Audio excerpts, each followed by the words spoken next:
This is Chris with FXStrategy.com taking a look at the upcoming August 17th Forex session. And as you can see, I have the dollar yen pair in front of you, and we had been watching the 78.75 level. You can see we broke out of it.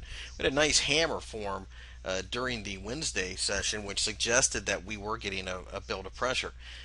At the end of the day, Thursday, we find ourselves slamming into the 79.50 level, and this does begin a little bit of a resistance area all the way to 80, so it could be noisy and choppy from here. It looks like we are going to attempt a move up to 80, but a pullback is more than likely as well.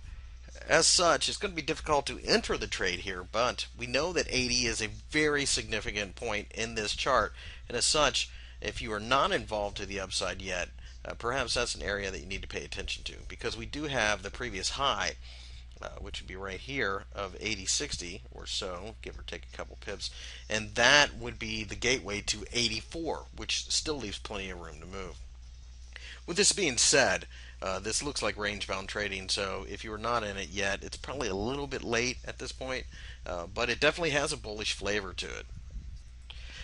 On the opposite end of the spectrum, you look at the pound dollar pair, and it is very early into a rally. In fact, I will go ahead and zoom out so you can see what I'm looking at. And as you can see, we are definitely forming some upward pressure in this pair. We see 158 as the level that needs to be overtaken, and we are still a little bit shy of it, but it should be noted that the session for Thursday managed to close above 157, something that we haven't been able to do lately.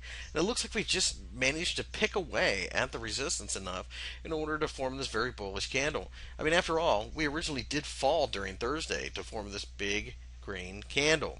So we do like this market, but we like it above 158 because we think at that point in time the floodgates will open. There is always potential for a pullback, but any pullback that has support should be a chance to buy, as well as we continue just to pound higher in this pair, and it is relentless, so it certainly looks like it's going to give way. For FXStrategy.com, this has been a look at the August 16th Forex session in the dollar yen and pound dollar pairs.